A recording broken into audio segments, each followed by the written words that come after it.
Okay, great. Hi, guys. My name is Naomi Lynn. This is our guest speaker, Ms. Tirien Steinbach, and she's gonna talk about the SLSI program, the Stanford Law Institute program, and talk more about how to apply, the prerequisites, and what the program is made up of. So before we begin, I just want to say hello. Thank you so much for taking your time and coming and being able to speak with our undergraduate members and about the Stanford Law School Institute. Also, the link is posted in the chat right now if you guys want to visit the page and see more about it. So before we begin the info session, I just wanted to ask how SLSI came into existence, its mission, and like the goals you guys have for undergraduate students.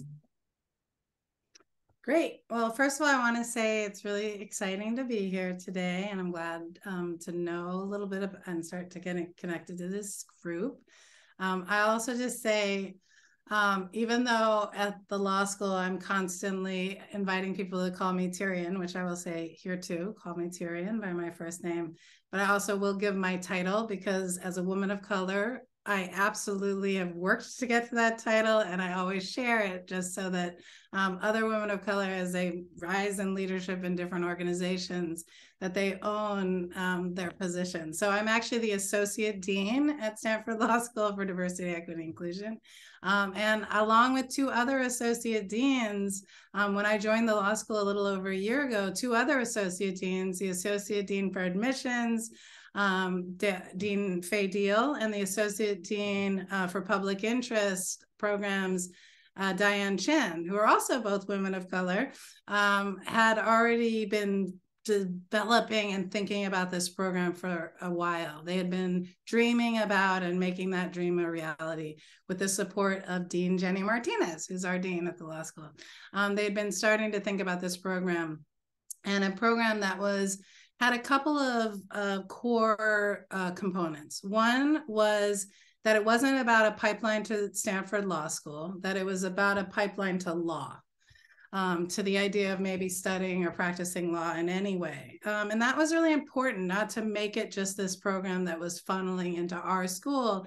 It's more about a program that's acknowledging that there's a lack of diversity in the legal profession, period, end sentence in the United States, and that needs to change because lawyers are part of making the decisions that impact all of our lives, and they go on to be judges and politicians, etc. And law touches all of our lives, whether we like it or not, in ways that can be a bridge or a barrier or a bludgeon. And so that if we don't have more diversity in the legal profession in general, then we will continue to replicate the same systems that really are being examined and seen as problematic, and especially in the interests of diversity and equity and equality and justice.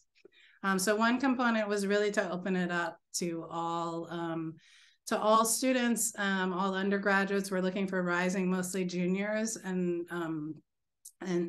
rising sophomores and juniors, so early on also in the process of exploring law. But also really, again, not as just a pipeline to Stanford Law, but more as an exploration to law in general. So that was one component. Another component was to really tap into, to encourage students that weren't going to be on a course straight to Stanford Law or other law schools, because of either their undergraduate institutions or pipelines to places like Stanford or Harvard or Yale or Berkeley or UCLA, where those are very competitive schools to get into, and there are certain feeder schools to those, right? And so we were looking also to really encourage people who are not in feeder schools to apply.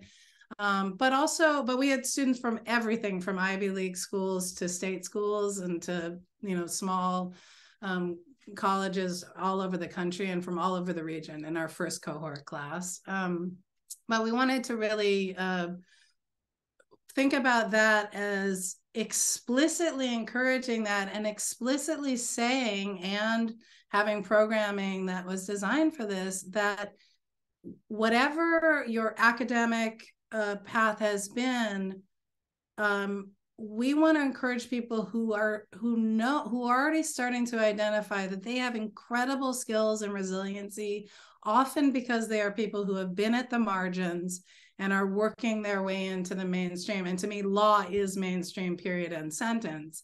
And law also reflects, again, and is the gatekeeper of the mainstream in lots of ways, because it is a defender of status quo. It's a defender of precedent. It's a defender of existing laws. It's not always a place of imagination for what the laws could be. And what we want is to really draw people in who know that they have something to offer to law as much as law school would have to offer to them. And so one of the core ways we designed the programming was really tapping into people's resiliency and their skills and what they learned from their own experience, and really encouraging a very diverse class along economic lines, along racial and ethnic identity lines, around gender identity, around ability, disability, really looking at folks who a part of their journey is seeing that what they have is valuable even in these rarefied spaces, even just as much, if not more so, than those spaces can teach them. So one of the things that looked like was we did a lot of work around kind of resiliency and the soft skills as much as we did around talking about the admissions process to law school, or writing personal statement and essays, or taking LSAT prep courses, or you can take other tests for law schools, and some law schools don't use tests at all anymore. But anyway, all of those things to get to law school. We also really focused on building a community, having the students work together in community and teams as peer coaches. They all got coaches, alumni coaches from Stanford. But we did a lot about relationship and building skills and building core community as much as core strengths. And then the final thing, though, is that it is Stanford, and it is well-resourced, and it is a private school with a huge endowment. And so we offered financial support to do LSAT prep, to apply to law school. The entire program itself, transportation, food, everything involved in it was paid for by the law school. And we did want to offer, and we gave people a stipend as though they were working at a legal summer job, so that if they wanted to volunteer at a legal nonprofit or something like that, they could do an unpaid internship because we paid them the equivalent of a salary for that. So that's a little bit of an overview. We had our first year, we're still in a pandemic, whether we like it or not, that's hard. We did run into some weird issues, technical glitches at the first cohort, but I will say the 20 students we had, and we're still connected to, because we're in relationship with those cohorts and the cohorts to come over time. We still have sessions every other month with them. We offer them, one-on-one chances to chat with our Dean of Admissions, Dean Fail Deal, with me, with Dean Diane Chin, with alumni, with faculty. Faculty came in and taught them. And our programming will continue beyond that. So I've just recently met with the group of scholars and some individually who are in the area. And the thing that they at least say to me still is the connections they made there, the feeling of support that they have in each other, the encouragement they give to each other, as well as access to information that felt like other people know this stuff and I don't know this, because my family members haven't gone to law school and I don't know people who are lawyers. They felt like both those things are equally valuable. And so far, I'm really excited about that focus of building relationships, building communities of support, and helping people build their informal advisory board for themselves in this journey. So I'll stop there and open it up. Thank you so much for talking a little bit more about the program. We just wanted to know a little bit could you talk a little bit about the deadlines? Maybe I know the applications due in January, and then also if there's like any specifics you're looking for in the application. So all of that is on the website that you can get from the link. The program will run from June 25th to July 1st. Yes, the deadline's in January. Our hope is to make selections on we're not going to look at the whole application. There's no benefit to doing it earlier or later. We won't look at this until we get in all the applications, so after the application date. And that's actually really important because we look at people individually, but at some level, we're also looking at the cohort, not at just individual applicants, because again, we're having a real emphasis and focus on law, and practice of law is all about relationships, even when they're adversarial, or reputation is everything, and in some ways in law. And so what we really want to do is encourage people to work together. So we look at individual applications, and then we look at the overall cohort. And so we won't look at those applications at all until we get there. In terms of what you want to put in your application, authenticity, your real story, who you are, why this is interesting to you. I was served on the admissions committee in law school back at Berkeley Law. I read many, many applications. At some point, you start to feel like if people are writing a formula or think that they have to write a story of their, I was lost and now I'm found, or as I call it, your, Amazing Grace story. You don't have to do that. If that's your story, then yes. If that's not your story, then be authentic. Be authentic. You don't have to say you want to be a public interest lawyer. You don't have to say you want to be the next Justice Jackson and on the Supreme Court. You might even say, I don't even know if I want to be a lawyer, but I really am interested in law, or is that the path? I'd love this program to explore that. But I think really importantly is to be authentic. And that's actually easier said than done. It sounds simple. It's really hard. It does mean, knowing yourself and being able to share some of that, and sometimes some level of vulnerability, but we really are looking for, and if anything, I've already given you a clue. We're looking for people who like to work with other people. We're looking for people who want to form community and connection. And I think that can come across in people's stories. Thank you so much. I also wanted to further ask if anybody in the Zoom has any specific questions regarding the program. Feel free to just say it in the chat or unmute if you want. But feel free to come off video. It's never required because you should be comfortable. But I have to say, it's always really much harder. I love that there are some people I can see. It's much harder to have to be on video myself when people aren't on video. It makes me sad. But I see a hand. Hi, my name is Jaylene. Thank you for being here and for sharing, and for LeGal for hosting this. I saw on the website that there will be interviews taking place in February. Will those be in person or over Zoom?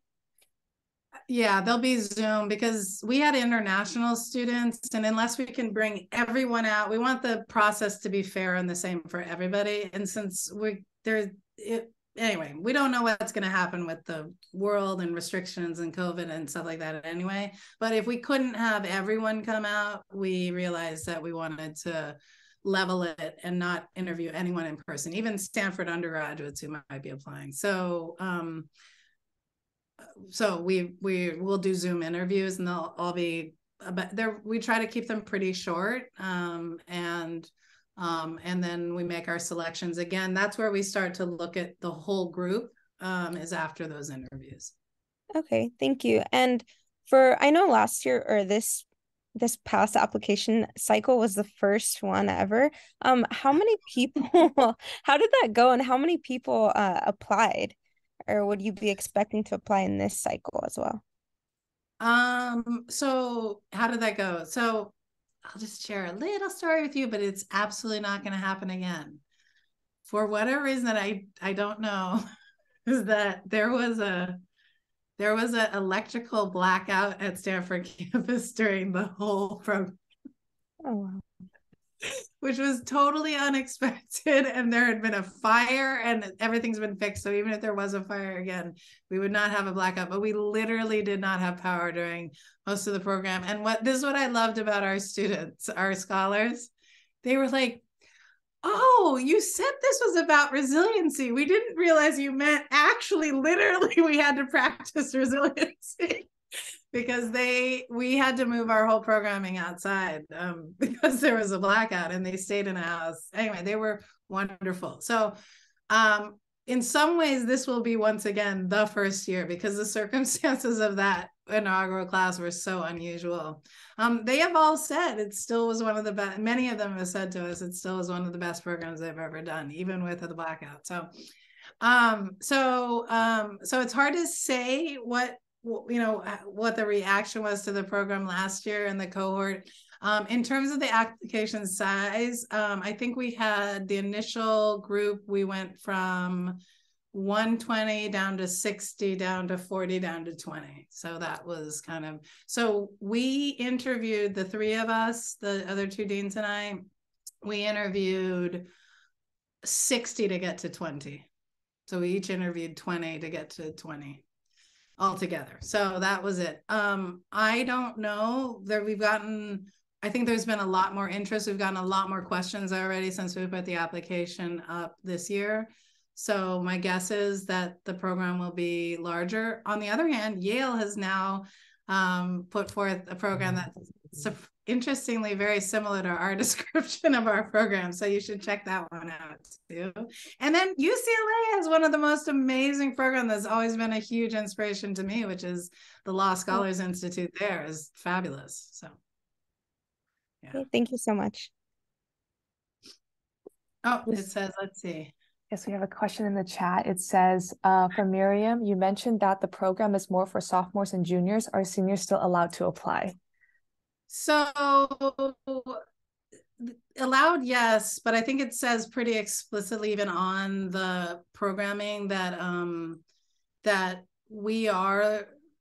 there's preference, I think, given to folks who are either rising juniors or rising sophomore or rising juniors or rising seniors. So yes, can apply, but just to manage expectations, I would say it's likely we'll have a number of applications that would have us prioritizing rising seniors and juniors. And again, partly for that, forming that community and for them to be part of the process of helping each other through the application stage.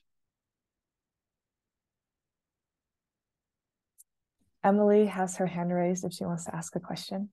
Hi, Emily. Hi. So I'm just wondering, is the application form on the website or are we supposed to find it somewhere else? No, it's there. It should be. Okay. Okay. I just wasn't able to see it, so I was just. Let me look myself because I Okay. If it's not there, it will be let's see. That if it is not yet there, then that's a great thing to see what the timing is. It might be that. So I was just mentioning that we have a video from the first year's cohort and the applications. It might be literally that all of those things are just being edited onto the website. So I'm sorry if it's not there yet. It will be there very soon.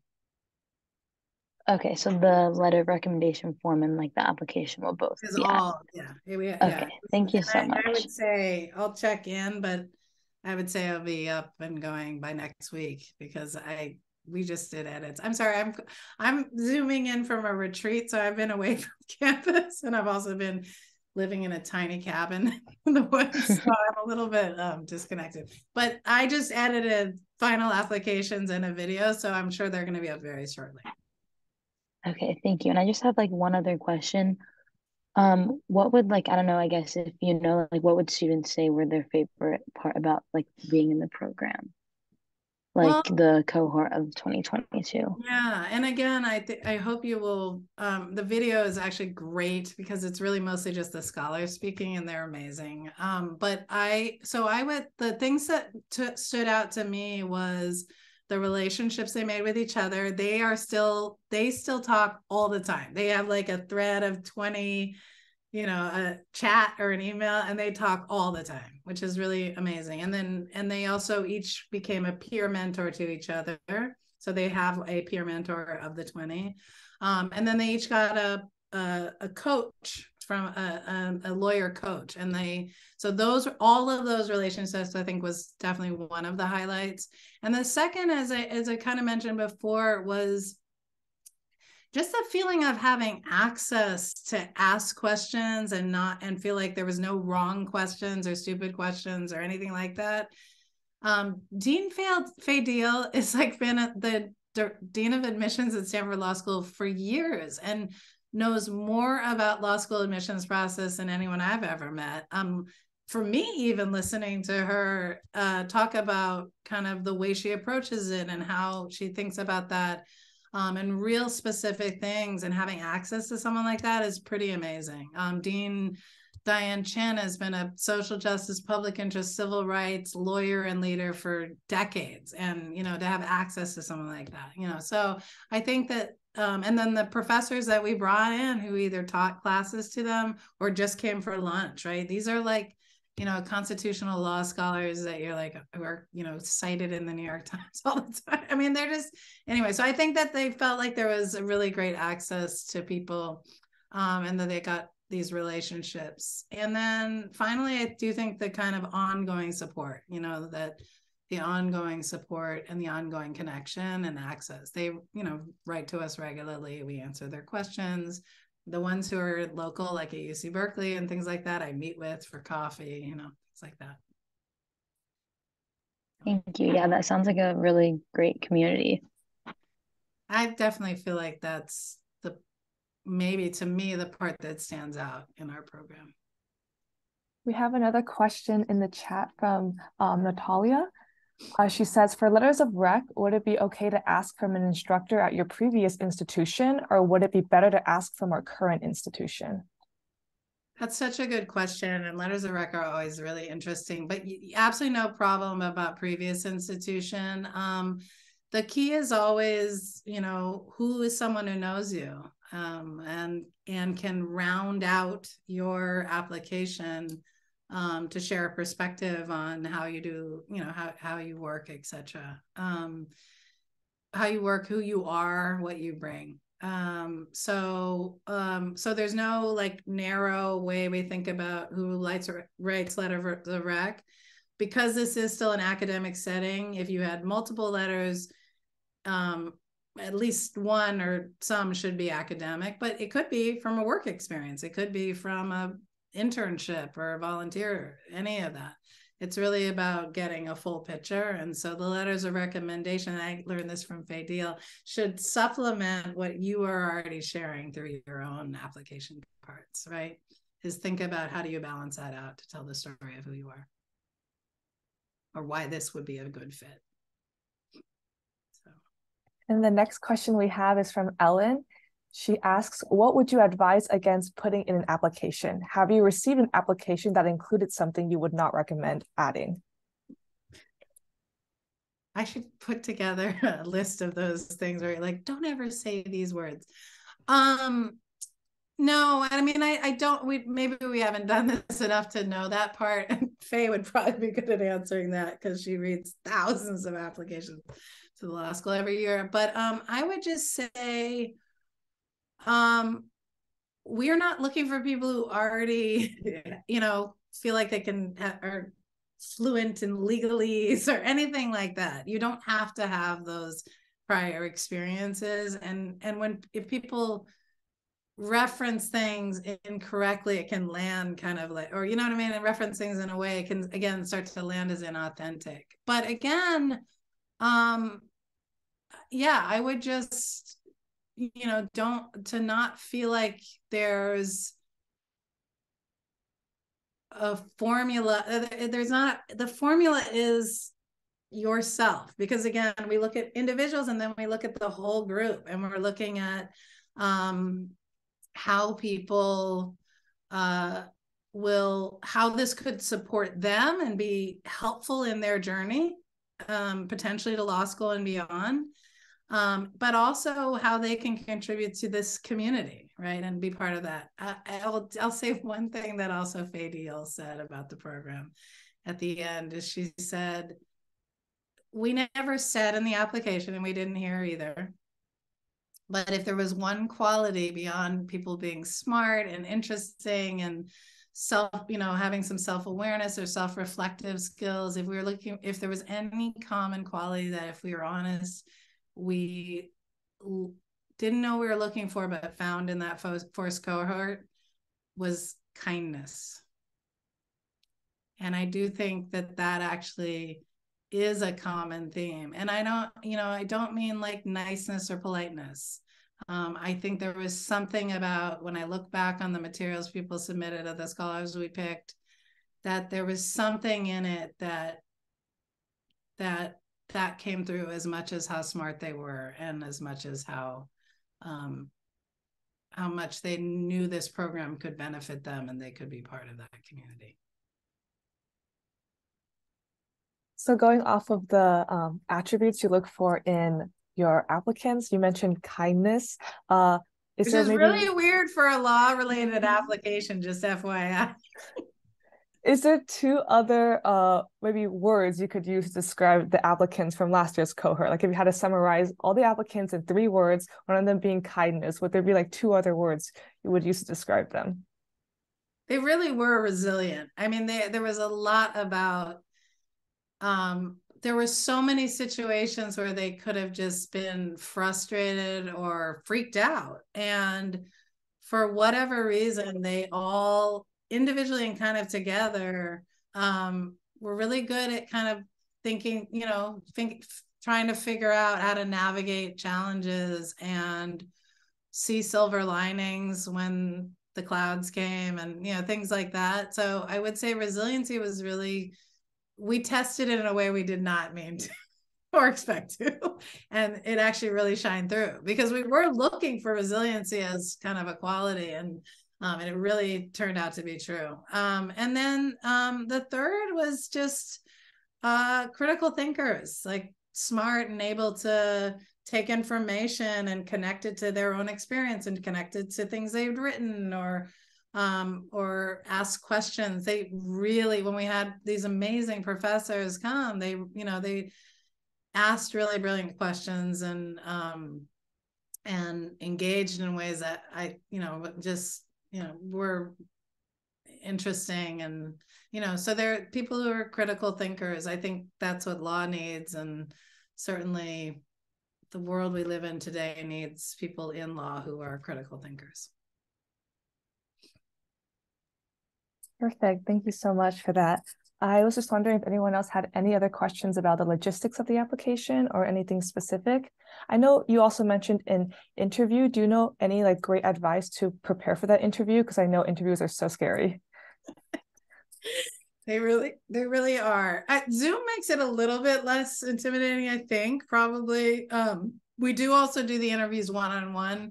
That's why we divided them up, and because we thought it would be more intimidating actually be interviewed by a panel. So they're one-on-one interviews, and we compared we did a lot of the questions are all the same. We compared notes, etc. We were really clear about things we were looking for, etc. So preparing for it, it's going to be short. It will be a half hour at most. I don't think we should play hide the ball in interviews. So generally speaking, we will anyone who's selected for interviews, we'll give them a rough idea of the questions we're going to ask. It's not going to be a gotcha or like some like weird question. If you were a mythical creature, what would you be? Like these are pretty like, we don't ask the same questions that are part of the application process, but they flow naturally from that. And then I would just say this as a general tip around interviews in general. Think about concrete examples, demonstrable things that you're talking about. If you're asked to talk about what's a challenge for you, think about really concrete examples of when you've had a challenge and overcome it.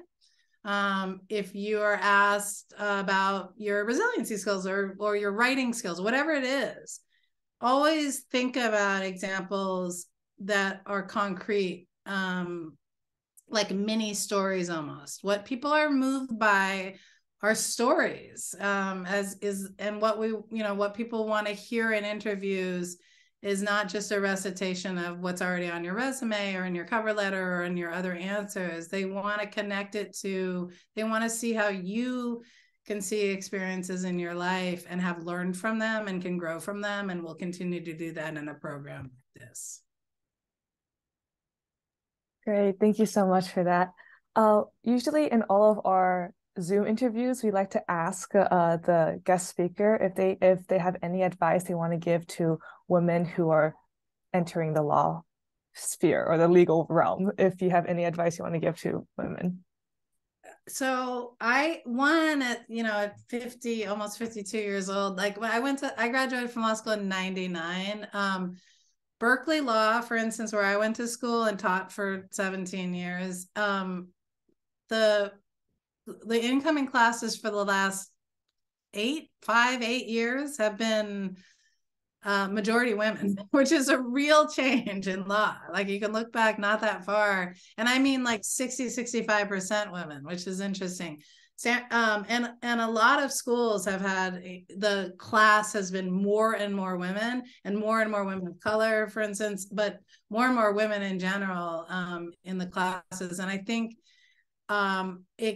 what is really interesting to know is that has not translated into leadership at law firms or leadership at major legal organizations or in-house counsel at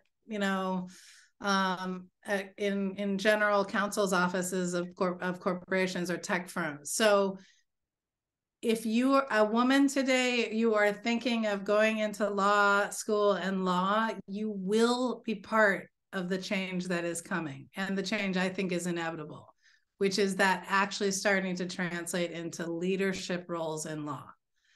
But we're not there yet. And so I think it's important to tap into the part of you that embraces that. And I especially hope for women who do pay attention to that and know that can be part of how you think about entering law. Because law is a wonderful ticket to make good money. It's a wonderful ticket to other careers like political service or public office. It's a ticket to always being able to make a living wherever you go and always having a skill that's needed from your family members to again, huge Fortune 500 companies. And it is also a noble profession, or at least aspires to be.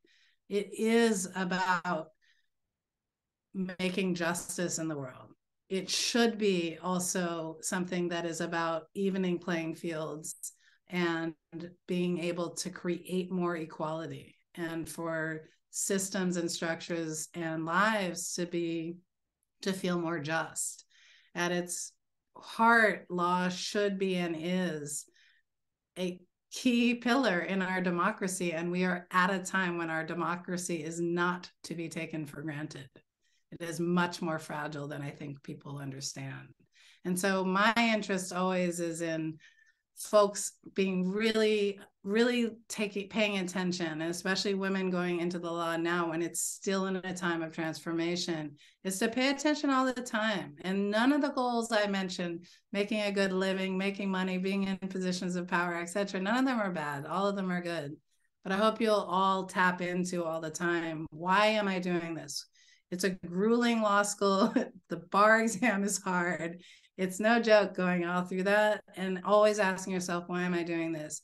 How is it aligned with my values? How is it aligned with my vision of the world? And never forgetting to ask that question throughout the journey. That's it. Thank you so much for that response. That was so encouraging. I also just had a quick question on under curriculum highlights in your website. It talks about how you guys will go over things like the American legal system, legal careers. There's like a financing law school. Are those all being taught by professors, or are these like coaches and like alumni? Professors and deans, like financing law school, the dean of admissions, Dean Deal oversees financial aid also. And there's a financial aid director who came in. The overview of the American legal system was by just amazing professors came in to teach on all of these classes. I mean, for me, it was amazing. I was like, I want to go back to law school. This is great. I wish my professors had been this inspiring, but anyway, so yeah, it's taught by professors, mostly Stanford Law professors, although we might expand that, but since they're right there, it's mostly Stanford Law. Okay, great. Thank you for the clarification. Does anyone else have any questions at all about anything they want to ask Ms. Tirien, or anything about the application? If not, we could end the Zoom meeting here if no one has any other questions. Okay. I'm assuming everyone's questions have been answered. Yes. Oh, we have one more question from Miriam. She asks, what has been your favorite thing to see in applications in law school? I will be honest and say my favorite thing to see in applicants to law school is that people took time off at some time between college and law school or other times in their life and worked or did something else other than school. It turns out Stanford has very few, as we call, K through JDs, which is to say people mostly don't go straight through kindergarten all the way to Juris Doctorate. And 75%, I think, of our students have done something else at some point. And often it's been working to support themselves or work to try out other things. So the thing I really like to see is that people have worked outside in the world. I think it's really helpful to come into law school having some experience in either work or volunteering, if that's possible, or internships in school. And many people have also put themselves through school. So I think we actually, and a lot of schools, look for Stanford Business School. You can't even go to Stanford Business School if you haven't had 3 years work experience. I swear to God, a lot of law schools are starting to think maybe we should have a work requirement before law school.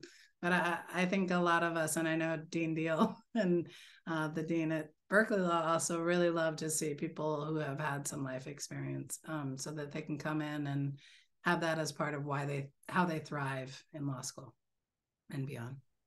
Miriam also wanted to extend that question and say, talking about working before maybe going to law school, would it be related to the legal field, or would this be like anything outside?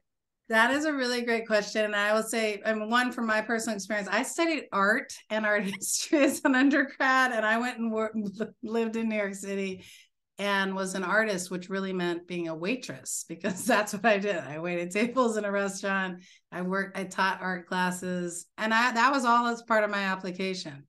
But when I decided to go to law school and I came back from New York to California, I did also tap into anyone I knew and could ask, and got an unpaid internship. I had a job that paid me. I was like a private chef for some professors at some point and cooked for them and worked at a retail or whatever. And then I had a part-time unpaid internship in law. And mostly that was because I knew I wanted to go to law school, but I didn't know what it looked like to be a lawyer, and I didn't know if I'd want to do it. And so I did get an unpaid internship, even though I had to have other jobs to support myself. But it really helped. And I wrote about that experience in my personal statement for sure. And that also served as a reference, was a lawyer who could give me a reference. And it also actually then led to a paid job at that legal organization. So I don't think, it does not have to be law related.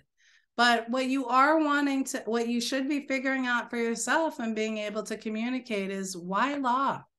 Why law? Why is that the path? Why is that it's a lot, again, it's not an easy journey.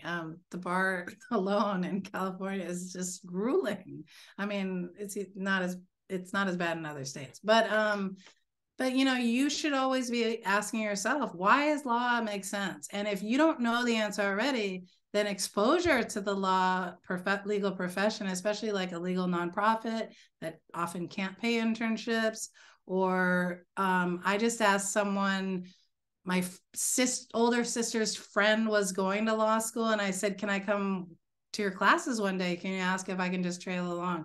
So like anything that gives you some exposure so that when asked why law, you really have an authentic answer and that you know enough to know. Because when I did that internship and when I followed my sister's friend in the law school, I felt excited. Like my stomach was butterflies. And I was like, that's how I know I want to do this. I could have gone and been like, you know, this doesn't seem, and there's lots of other things I did that was like, I don't want to do this professionally ever. But I did want, that really helped me understand. So it doesn't have to be law related. What you want to do is be able to say the through line. If I was writing an application right now to say what I learned working at a ridiculous restaurant in New York City that could help me be a lawyer, I could easily describe some of the skills I developed dealing with people in that ridiculous restaurant that helped me be a better law student, better lawyer. So that's about being able to tell your story, and also about thinking, reflective practice. How does this serve me? How does this serve me in the journey I want to take? I guess to extend from that question, then would you recommend a gap year? I mean, again, it's funny. Gap year sounds really fancy, like, just take time off and go to Provence or something. And I'm not saying that you shouldn't do that. That would be lovely. I'd love to do that myself. But I would just say for some people, like a gap year just means I got to work and hustle and make some money because I don't even know how to do the next stage of law school without some time off. But take time off to work. So for me, senior year of college, I thought I had a whole experience that made me interested in law. I started taking constitutional law classes and stuff, but I still was like, but I've done all this art and art studies, and am I an artist? And I don't know, I was going through that existential crisis. So I went to New York because I was like, I want to explore the things not law school. I don't know. Maybe I want to be a National Geographic photographer, like whatever. Explore, like don't think of it as a gap year as much as think about it either as a time to chill and decompress from college, or a time to explore other things you might be interested in. Because after my time in New York, let me tell you, I was clearly not going to be an artist, and I certainly was never going to make a living as an artist. Yay! And my muse came in the form of injustice. That was my muse. I was like, I'm going to law school because I want to have this skill. I want to have power. I want to be able to walk into the room and have lawyer privilege, because I don't feel privileged in so many ways as a woman, as a person of color. I want that skill, and I want to be able to assert it on behalf of other people and protect their rights and fight for them. And that was really clear. But I needed to explore being an artist and live in New York City and work on music videos and, you know, go out dancing late and stuff like that. So it was great. It's fun. And then it made me turn and say, I really do want to go to law school. That was just my way of saying, explore, figure stuff out, and then decide if it's your path, because it is no joke, you know, no joke. Thank you so much for that advice. I guess to extend from that question then, as a dean of, you know, admissions at Stanford, do you still have time to do things like art and also you know, explore other hobbies like that? Or do you have a work life? How are you able to maintain that work-life balance? Well, I just told my dean I'm taking 2 weeks off to sit in a cabin and write, and I'm not writing law articles. Let me tell you, that is not what I'm doing on my spare time. And it's really great to have that support. I have tried to keep the creativity alive and well in my home for my kids and my family. They're extremely creative. I like to think I helped with that. But also actually through my work, I taught law students for years. And sometimes we would say, we're going to do words are lawyers' stock and trade. Written word is the coin of the realm for lawyers. We're going to do an exercise that is about not using the written word to express your vision or your hope for yourself as a legal advocate. And they would have to make a visual representation of that, collaging or drawing. And they would always be like, seriously? And we're like, you know what? Writing legal briefs is not literature, and this is not art. It's just an exercise. We're going to try to use the right side of your brain to help you be more creative as advocates. So I actually have tied it into teaching as well. And I'm always like, look, I'm from Berkeley. At least I didn't ask you to do, drum circle or interpretive dance. So be thankful. But anyway, I think there's ways you always we need to find balance, because we're no good to ourselves or our clients if we don't have it. Thank you for that. Let's see. There was another question. They were asking if you could describe law school in 3 words, what would it be?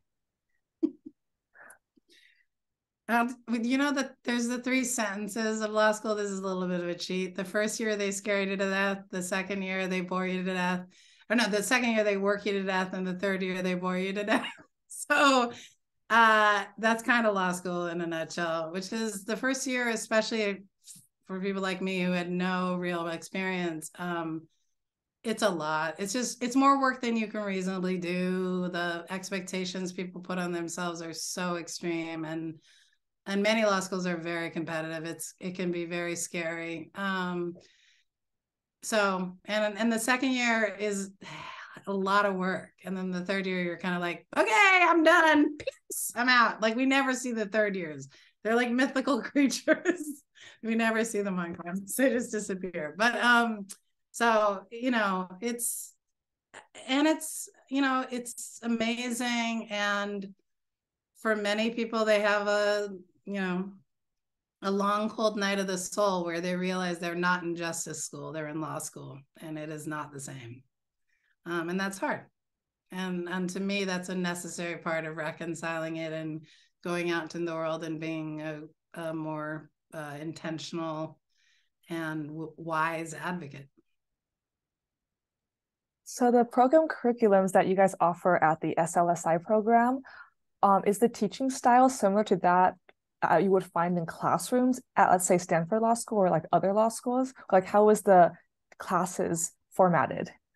Yeah, I mean, that was partly why it was so wonderful having professors. I mean, they basically were teaching a mini version of the course they teach to 1L law students or at orientation. And so I think that was wonderful. The programming that the deans and I, Dean Deal and Dean Chin and I designed are definitely ones we also teach, and I do at orientation with my students, with all the 1L law students. But they also were really designed around a theory that we have around the creation of a community of support to succeed. And so, again, some of those are around team building or building on your resiliency skills, building on your self-reflection skills, to help serve you not only in the application process itself, but as a lawyer.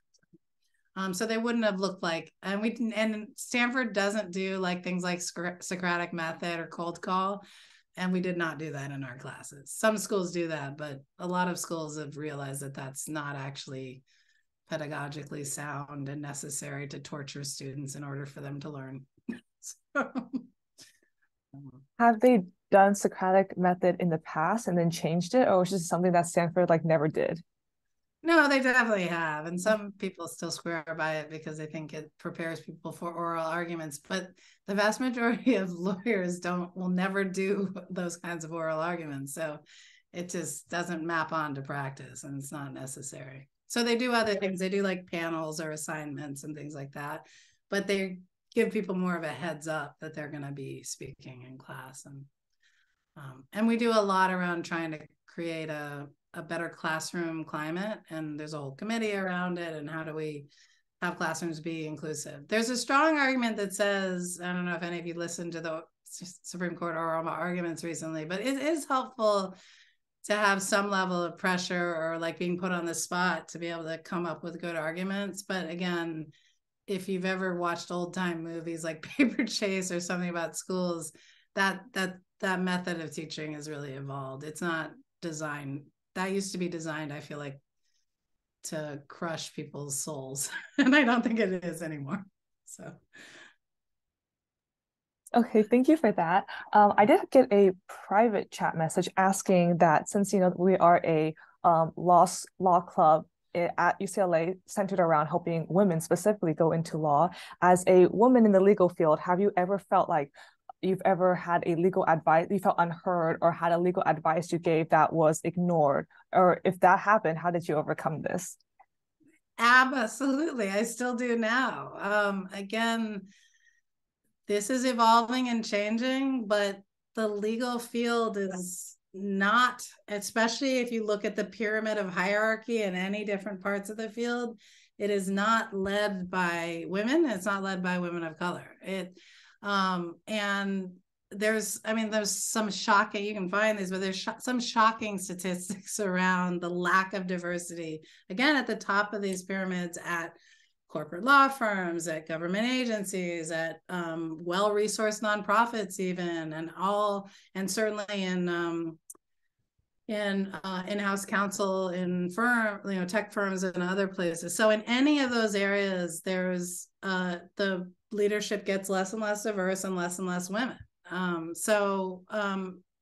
what that means is there are still many situations where I can't always know, am I having this engagement because I'm a woman, or am I having this engagement because I'm a Black person or biracial, all these things. But there are many times where I could say unequivocally that some dynamic around gender was at play. And this does come up still in the law school classroom a lot, about who steps up and who steps back, about who carries the weight of tasks when there are teams working, who does the administrative side of things and who doesn't. So things come up all the time. And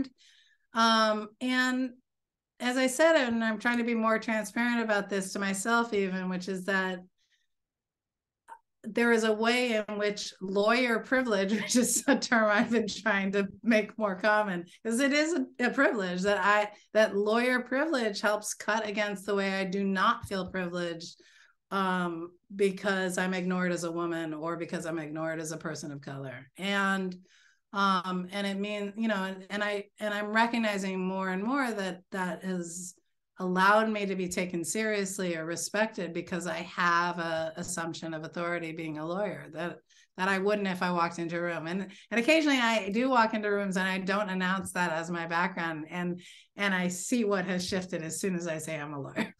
It shifts the dynamic. It's happened in court many times. When I first practiced, I was in juvenile court, and I was practicing with law students under my supervision. So that means I was an adult, and I had law students who were adults also too, but and I'd be in my suit and in court. And I had a number of times before they knew me, judges, though I was in a suit, assumed not only that I wasn't the lawyer that one of my students were, especially if I had male students, and especially if I had male white students, that they were the lawyer. They would actually assume I was the client, which was so bizarre, because again, this was in juvenile court, and that just shows you how much they could not see me in that role as lawyer. Like, they did not see me as the lawyer. And so that's something that happened. I hope that's happening less and less, but I still hear stories pretty regularly of things like that. And the thing, like, for instance, I work with a lot of professors about is noticing the dynamics in class. If the dominant voices are male voices, what's going on, and what can you do to change that dynamic? So it's still enough of an issue that you could hear war stories for days from women lawyers. And there's great women lawyer groups in every county, across other diversity dimensions, that have been placed for me to seek support and recognition and advice. And those groups are really helpful. And they all start out there's law student groups that are really great for that as well. The Women of Color Collective, for instance, at Stanford, it's the Women of Stanford Law. Berkeley Law is a similar one. Those groups are really helpful. Thank you so much for opening up about that and for sharing your experience. I know this is still an uphill battle that we're trying to overcome, always fighting on that. But that's why we're so grateful to have programs like the ones that you guys are overseeing, that they can give us more resources as undergraduate students. So thank you for that. I do love that it happens to be led by 3 women. It's not a coincidence, probably. We had just one final question that we like to ask at the end of every Zoom session when we're wrapping up. It's just that, is there any final words of wisdom or words of advice you just want to give just women in general going to law school? Any parting words? These are strange times right now that we're living in. And for some of us, sometimes scary times. There's a lot of uncertainty still. The pandemic, political uncertainty, there's just a lot of changes right now. And I really just advise folks right now there's a way that focusing on school and then career or paths that you want to take actually can be really helpful and comforting, because it's a focus and something to do. And to do that, it takes that kind of focus and drive to move forward, and you learn so much along the way. But I also really encourage people right now to do that, but not at the expense of forming connection, forming community, and healing, however that looks. I'm not saying self-care or, treat yourself day, which I think are all great too. But I'm really saying, like, if there are things for you that need to heal, which we all have, and especially again with this collective kind of trauma of this time of COVID, etc., actually take time for that. And not just treat yourself or those things, but do the things that help you build resiliency for future challenges, because there will always be future challenges. And so building resiliency, and usually for a lot of people, that's building community. Community that you feel safe enough to be a little bit vulnerable, community where you explicitly ask of each other, like this group, let's have each other's backs. Let's celebrate with each other. Not what is it called? I'm forgetting the word for taking joy in other people's pain. Instead, take joy in each other's joy. Like, take joy in each other's successes. Schadenfreude. Instead of Schadenfreude, Freudenfreude. So joy in each other's joys. And really be explicit about that. Make this community not just about, sharing kind of information. Have this community be about connecting and supporting each other. Well, thank you so much again, Ms. Tirien, for taking the time to speak to all of our members. We're going to wrap up the Zoom now, but I just wanted to emphasize a couple key points: that the program is from June 25th to July 1st, 2023. Applications are in January, and if I recall correctly, the application portal is not yet on the website. It's going to be next week. And I did just send my email in the chat, so you always can write me. And I'll make sure that I or my fabulous assistant Lara will connect with you all and send the link once we know it's live too, so you can share it with your members. Okay. Perfect. Thank you. And we're going to post everything on our GroupMe's, our Instagrams, so you guys will have everything there. Thank you so much. Thank you so much. Chat with you all. Take care. Good luck. Thank you.